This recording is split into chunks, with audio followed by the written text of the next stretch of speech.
Yo estoy muy conmovida con esta presencia de todos ustedes, porque para mí la ciudad de Pergamino ha sido una ciudad que me recibió, que me abrió las puertas, que me permitió participar políticamente y de alguna manera intentar incidir, y eso yo creo que es una cosa valiosa porque todos nos sentimos o nos hace bien sentirnos sujetos de la historia. Pude también participar como docente, o sea, ha sido una ciudad, una comunidad generosa, capaz de abrirse a alguien que es de afuera, que, bueno, no todos los pueblos hacen eso. Y los compañeros y las compañeras y los compañeros realmente han... Bueno, esto es una cosa fantástica que se pudo organizar, y te agradezco, Laura, profundamente esto.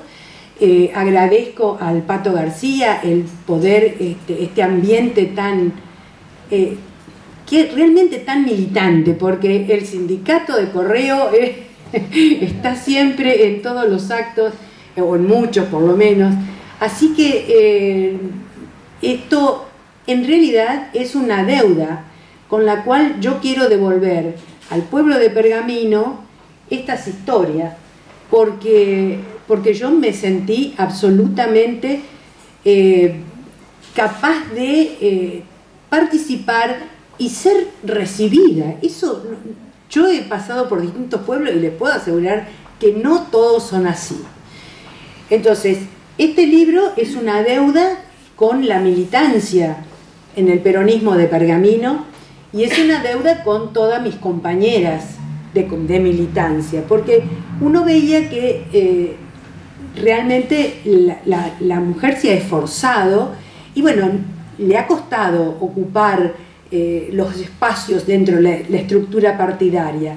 Y sobre todo, yo lo que veía es que cada una de las distintas mujeres con las cuales yo pude hablar y entrevistarla, ellas sentían que eran parte de la historia. Ellas realmente querían transmitir y sentían que era importante.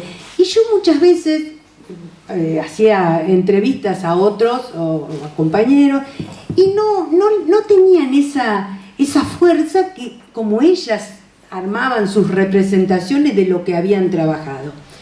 Y además hay otra cosa muy importante, que es que investigar el peronismo es muy complicado, porque a través de todas las persecuciones, de la proscripción, los documentos se han perdido. O sea, es la memoria de los militantes, de las militantes, las que nos pueden proveer de datos, y si esas memorias se pierden, realmente estamos perdiendo nuestra historia.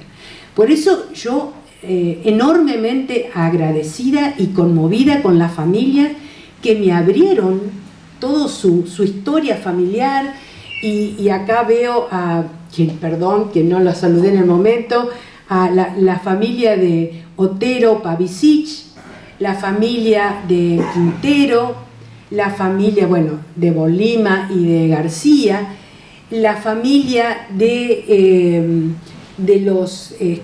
los distintos, bueno, Gaza, bueno, Casella, las distintas mujeres que fueron López Palacio, de Sleive. Bueno, hay muchas familias que yo fui recorriendo, y fui recorriendo además los parientes cuando ya no estaban presentes por muerte. Así que mi enorme agradecimiento. Bueno, a Rafael lo consulté muchísimo y fue básico, porque Rafael es el primero que va a rescatar esta historia de Diego García como intendente. Y entonces los que vinimos después, bueno, recogimos toda la documentación que él había trabajado. Y el otro punto es que realmente cuando uno se pone a trabajar sobre el peronismo, yo empiezo mi introducción en mi trabajo y diciendo, yo realizo este trabajo desde mi militancia peronista. Yo me siento orgullosamente peronista.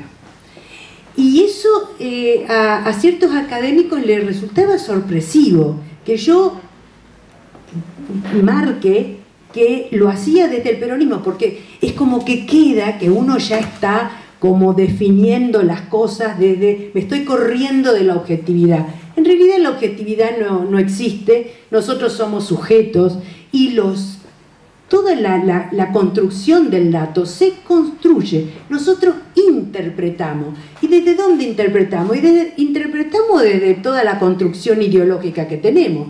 O sea que mi peronismo atravesó todo este libro, obviamente. Lo que sí tuve el cuidado de que cada cosa que yo planteaba acá estaba respaldado por el dato. Esa es la importancia de un trabajo que uno lo hace para abrir un camino de entender toda esta realidad.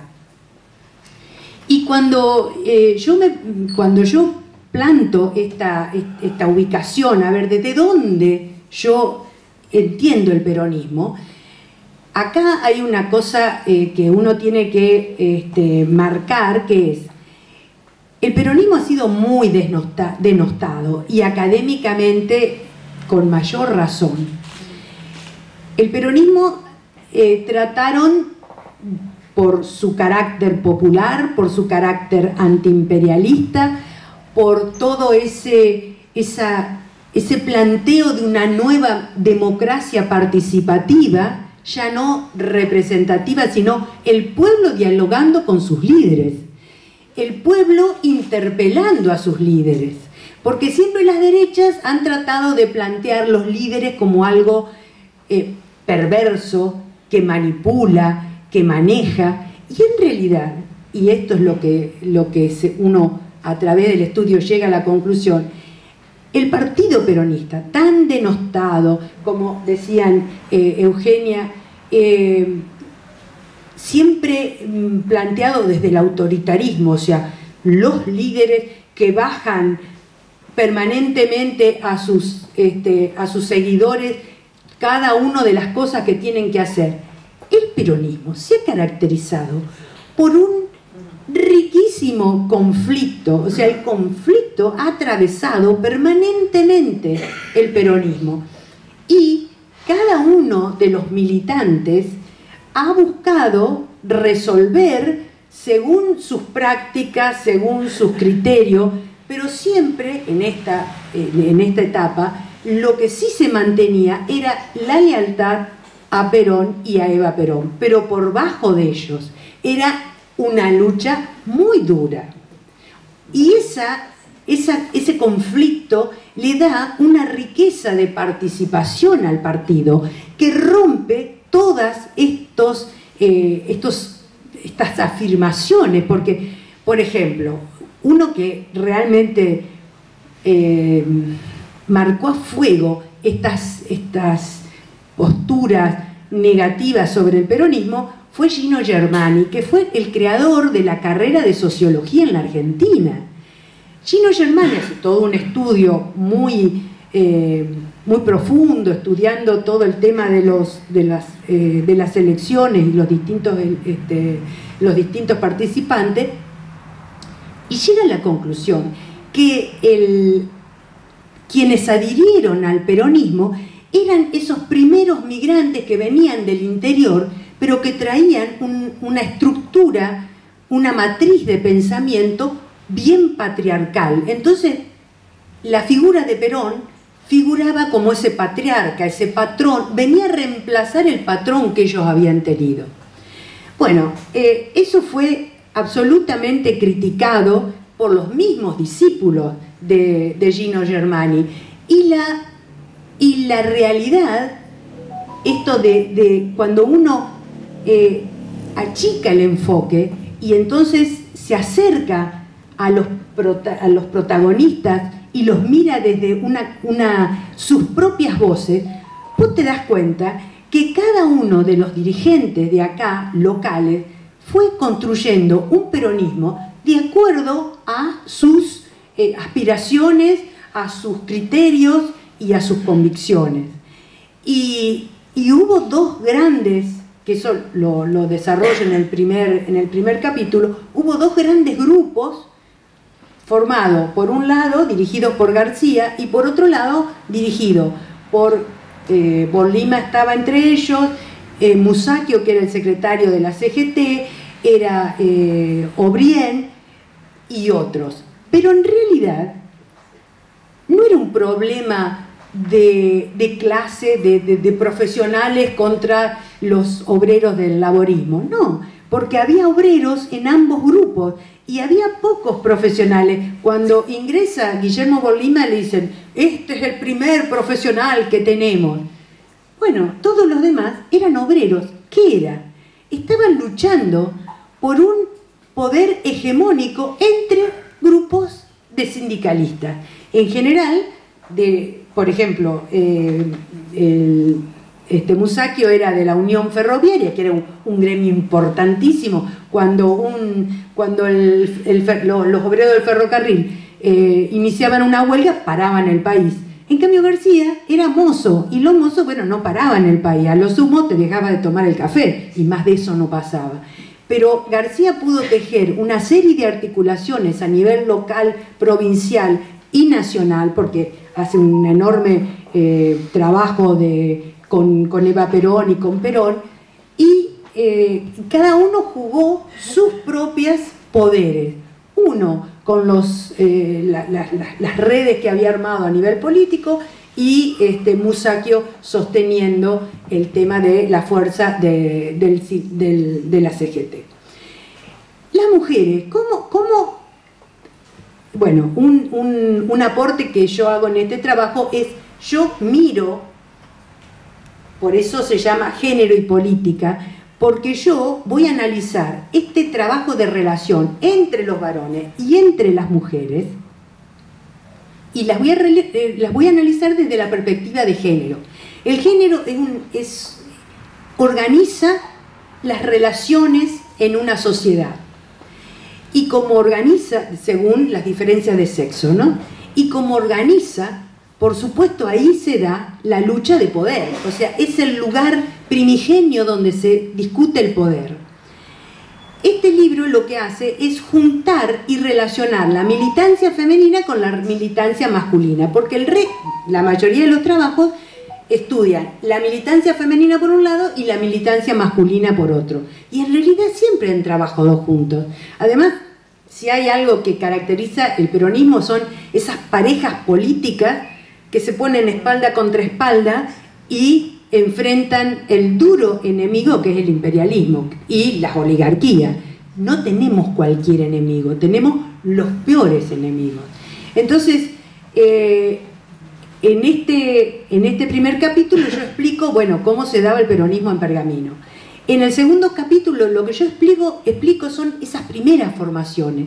Esas primeras formaciones es muy valioso, porque son las mujeres que con las experiencias que traían, o en un partido como el radicalismo o el socialismo, o las experiencias como sindicalistas, ellas lo aportan al partido y forman las primeras las primeras organizaciones. Estoy hablando de mayo de 1946. Esa es la primera formación que organiza Mirta Pinto Álvarez de Bolima, que organiza Irica López Anoyes de López Palacio y su hija Fanny López Palacio de Sleive, y está Rosita Fusco, y están un montón, la Tota Riande, bueno, también está, por ejemplo, Minina Lombardi, que es una dirigente de Barrio Acevedo con la famosa panadería que le daba o sea, no había nadie, no había un solo pobre que se quede sin pan, primero porque era el pan más barato del Barrio Acevedo y de otros barrios, pero además porque si a alguien le faltaba la plata, ahí estaba Minina como buena militante peronista y le regalaba el pan. Bueno, hay montones de nombres, pero en estas primeras formaciones entonces hay una cosa interesante, que es que estas mujeres le ponen el nombre, se separan de los hombres, ¿no? Los hombres quedan armando sus propias organizaciones y ellas arman la propia, para poder tener la decisión de actuar según lo que ellas consideraban que debía hacerse. Entonces, lo que le ponen el nombre María Eva Duarte de Perón, en mayo de 1946, Eva Perón todavía no era esa líder enorme que va a ser después.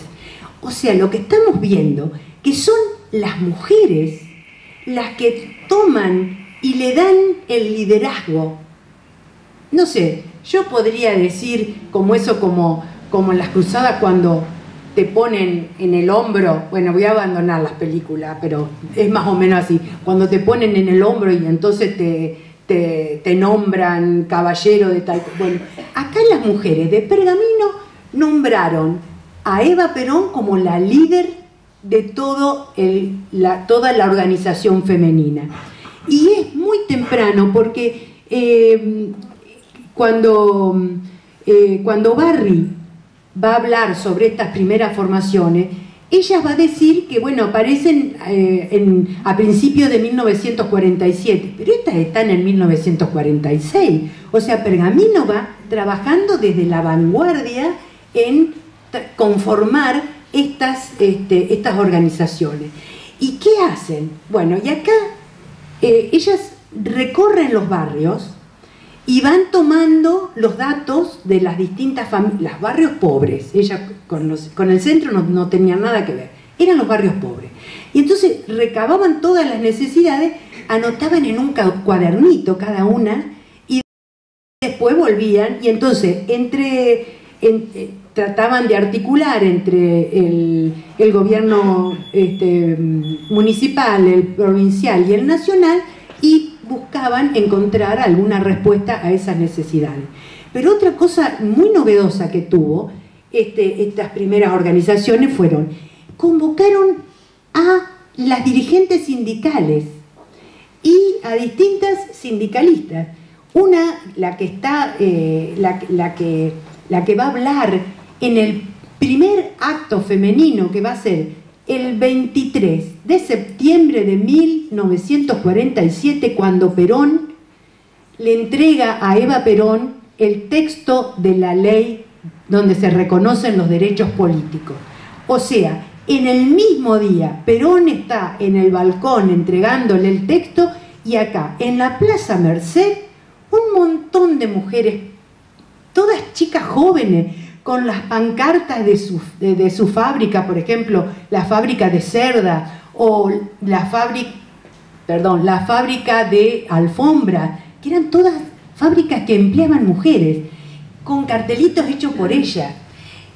De ANAN no había carteles, y como yo hice una entrevista a una de las capatazas de ANAN, ella me dijo: los ANAN nos dejaban ir a los actos, incluso nos ayudaban y nos llevaban en los camiones, pero no teníamos que tener carteles. Entonces ANAN nunca aparece en esa movilización. Ese acto fue fantástico.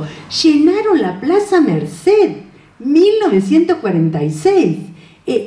Realmente, bueno, y ahí habla, bueno, por supuesto hablan las dirigentes, que es Írica, es Mirta, es Rosa Fusco, y habla Feridia Felpeto.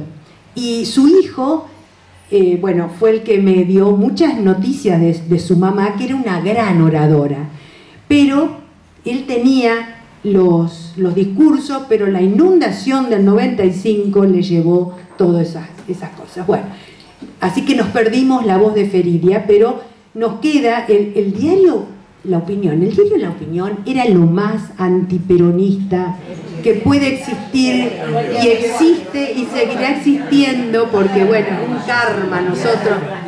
Pero ese acto lo cubrió y le tomó los discursos. Y entonces, por ejemplo, Írica decía: porque la lucha de las mujeres por sus derechos viene desde antes, pero el peronismo es el único partido que le ha reconocido esos derechos. Y era cierto, porque los radicales, que estuvieron 16 años gobernando, había radicales que presentaban proyectos y sus propios compañeros los cajoneaban porque le tenían miedo a la mujer, porque decían que la mujer era muy de derecha, la mujer era muy influida por los sacerdotes, entonces no iba a votar bien. Bueno, mirá lo que pasó. El 90% en el 51 de mujeres, el porcentaje más alto, y votaron ampliamente por el peronismo. Bueno, pero eso viene después. Pero el tema importante es que estas mujeres sirvieron de base a lo que en 1949 va a crear Eva Perón, que va a ser el Partido Peronista Femenino, que es la estructura política más importante del momento en América Latina, por supuesto, pero en el mundo también. Y actualmente, si uno piensa en la construcción de un partido peronista femenino que ocupó territorialmente todo la Argentina, cuando Eva Perón decía que no quede un ladrillo sin ser peronista, yo les puedo asegurar que las mujeres salieron a recorrer el territorio, que en serio no quedó, recorrieron todos los pueblos. Cuentan las delegadas, o sea, Evita eligió una por provincia y los territorios nacionales también participaron. Ellas iban, por ejemplo, una cuenta que fue a Jujuy, a lomo de mula, porque no llegaban de otra manera, a caballo, o sea, ellas se pusieron la militancia con un fervor, porque, a ver, ¿por qué esta adhesión así, tan rápida, tan inmediata, tan profunda y tan segura? Porque en general las luchas femeninas eran de las clases altas intelectuales. Y a la mujer decían, bueno, tiene que prepararse. Ustedes piensen que cuando a los hombres le reconocieron sus derechos en 1912, no le pidieron no le hicieron curso, no le hicieron nada, le dieron el derecho porque eran más inteligentes. Porque en el 47 todavía se seguía diciendo que la mujer intelectualmente no era lo mismo que el varón, estaba por debajo, era media histérica, era histérica, era demasiado influenciable. Entonces, cuando llega y empieza el discurso peronista para impulsar a las mujeres y que se movilicen para empujar a los legisladores para que aprueben, Eva dice, la mujer sabe y debe votar. La mujer tiene ese espíritu generoso que siempre está mirando al otro. Es la que es capaz de estar cerca al más débil. Siempre está acompañando a aquel que sufre. La mujer va a venir a cambiar el espíritu de la política. La mujer le va a dar ese valor, esa ética que no la tiene la política ocupada por los varones. Díganme, si a ustedes los convocan con semejante reconocimiento, con esa puesta en valor de lo que somos, porque bueno, nosotros también somos mujeres, así que vamos a pensar que tenemos todas esas características, ¿cómo no te vas a enamorar? ¿Cómo no te vas a efervorizar? Por supuesto que adhirieron rápidamente. Además, las convocan a una causa. Era la causa de construir la nueva Argentina, donde el pueblo, el objetivo final del peronismo es la felicidad del pueblo. El pueblo tiene que tener todos los derechos que los dignifiquen. Un trabajador tiene que ganar lo suficiente como para tener no solo las necesidades básicas. Bueno, miren si estamos alejadísimos en este momento, es una tragedia. Pero en un tiempo nosotros luchamos y bueno, con con el kirchnerismo volvimos a recuperar esas banderas y vamos a recuperarlas porque el domingo va a ser realmente una puesta en valor de lo que es una comunidad cuando decide que tiene que cambiar la cosa. Pero además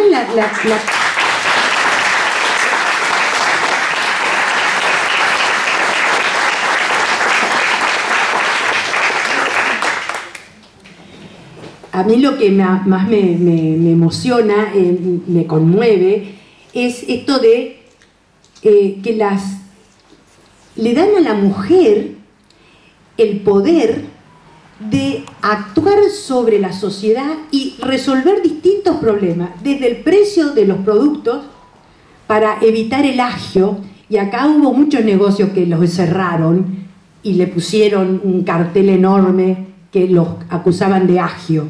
Eso que generó un antiperonismo, bueno, que después fue carísimo lo que nos cobraron ese tipo de cosas, pero realmente había que ver de qué manera se podía evitar el tema de la suba irrestricta de los precios. Y además esas unidades básicas, dice Eva Perón, tienen que ser centros culturales. Dejar la vieja política de las empanadas y los... No. Acá las mujeres tienen que formarse. Entonces las mujeres discutían de economía, estudiaban los planes quinquenales. Las mujeres estudiaban los derechos de los trabajadores. Para incentivarlas armaban concursos, entonces participaban y entonces el tema era los derechos de los trabajadores. Y vos tenías que hacer una composición sobre los derechos de los trabajadores. Las 20 verdades peronistas. Bueno, un montón de ese tipo, o sea, incentivaban. El tema del hablar, porque ese es otro tema. ¿Cómo nos preparamos como militantes? Nos preparamos cuando nosotros podemos explicar por qué nosotros adherimos a esta fuerza, cuáles son las razones.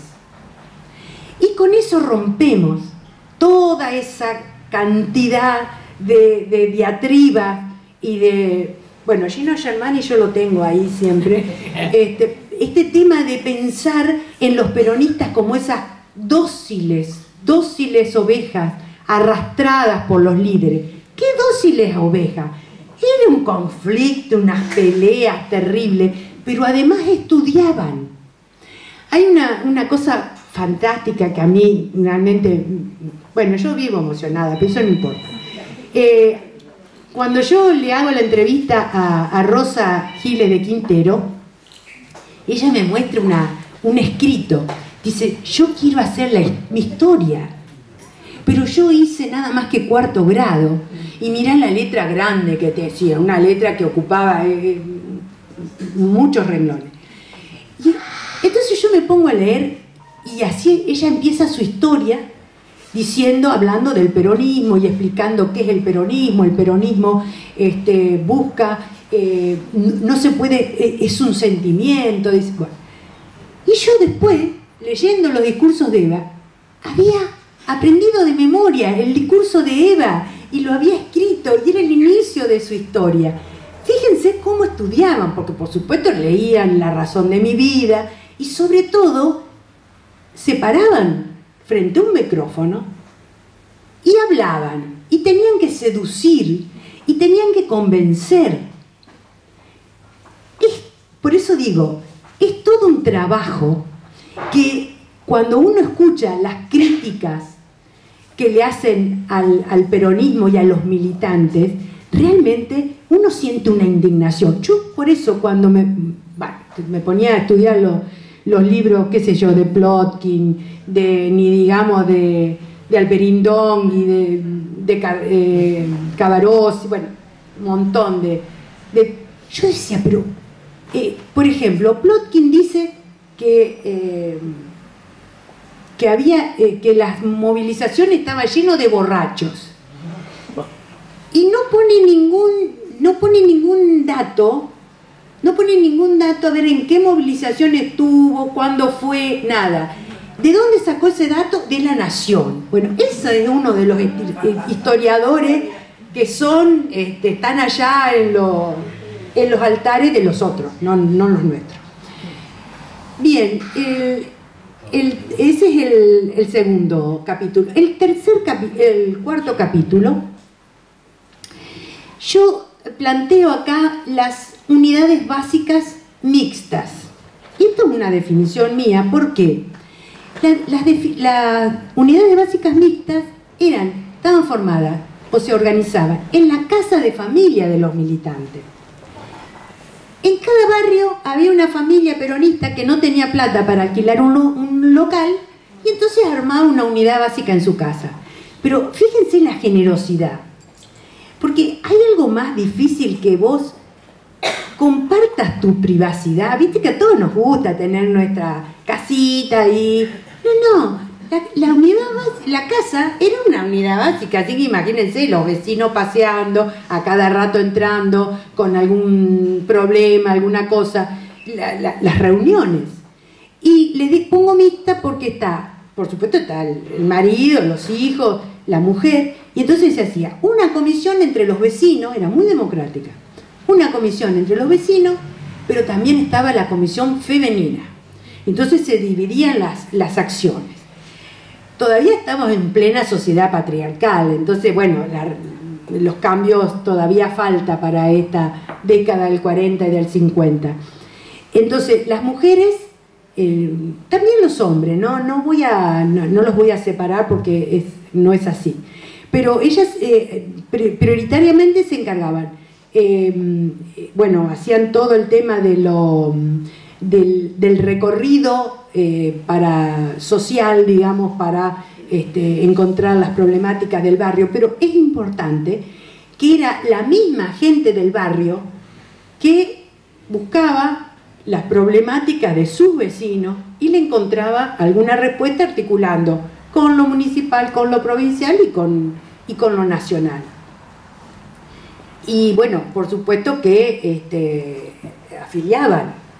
Eso era... Y entonces Rosa me dice, la gente quería afiliarse, todos eran peronistas. Yo decía, qué linda época no haber estado. Bueno, solamente uno, me dice Rosa, solamente uno me echó, era un carnicero y me andaba jugando con una cuchilla entonces me fui, digo, bueno, me parece prudente, soldado que huye sirve para otra batalla. Después, en esta... Bueno, yo voy desordenándome porque es una característica. Cuando yo estudio este tema de estas primeras formaciones, yo tenía entre mis vecinas a la Chicha de Aragón, casada con Aragón. Y bueno, yo un día la voy a visitar porque ella, en el momento que yo militaba, ella ya no estaba militando. La voy a visitar, resulta que ella era una de las jóvenes que había convocado Mirta Pinto Álvarez de Borlima y eran las que hacían ese trabajo de recorrer casa por casa.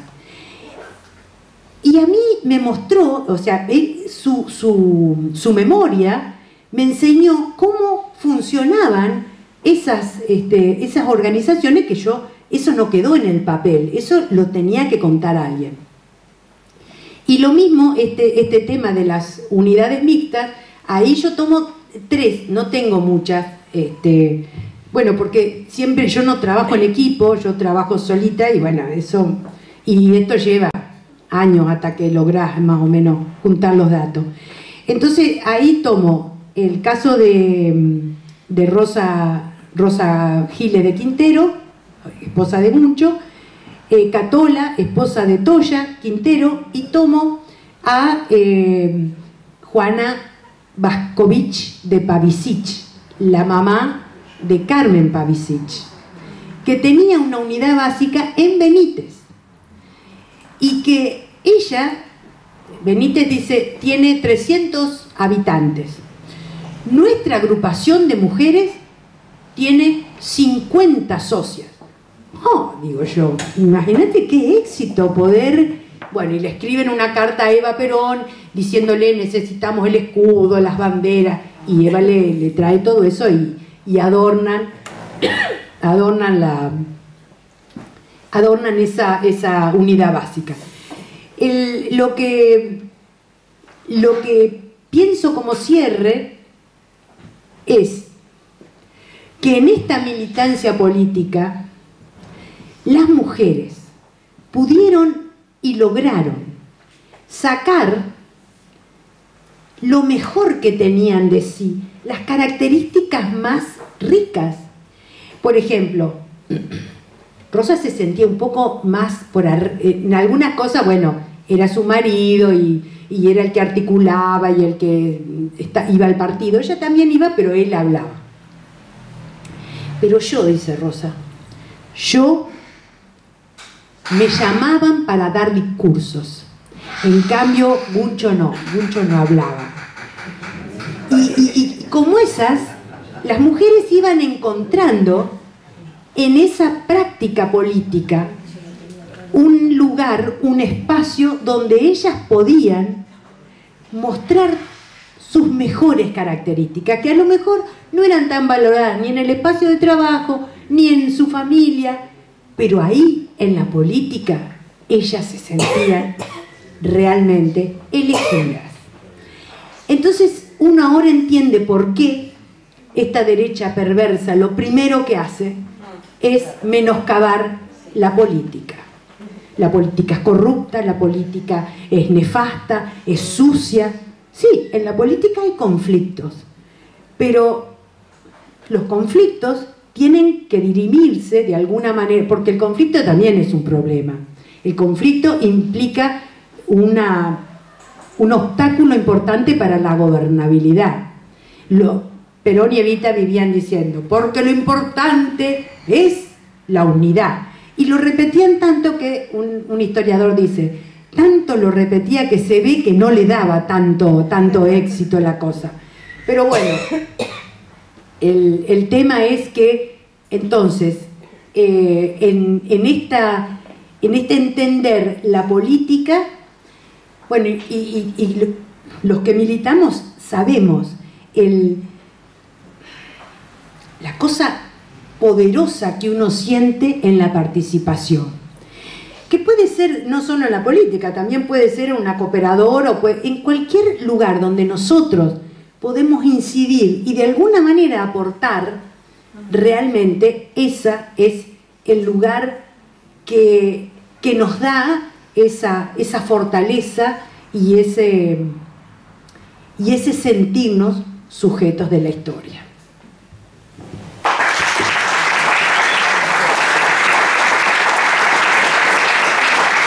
Una cosa importante es pensar que esto no es que quedó allá en el pasado, no. La historia tiene continuidades y toda esta fuerza que tienen las mujeres actualmente en sus luchas por ganar derechos realmente tiene una base, porque nadie avanza sin una base que conoce. Bueno, hoy Pergamino, que ha crecido muchísimo, la militancia feminista, todas las luchas feministas. Yo, que fui recorriendo los primeros grupos que eran chiquitos y ahora son enormes y tienen fuerza y tienen una energía y van ganando en derecho, bueno, es una continuidad de estas mujeres y eso es muy importante. Por eso estas historias tienen que meterse en el presente. Bien.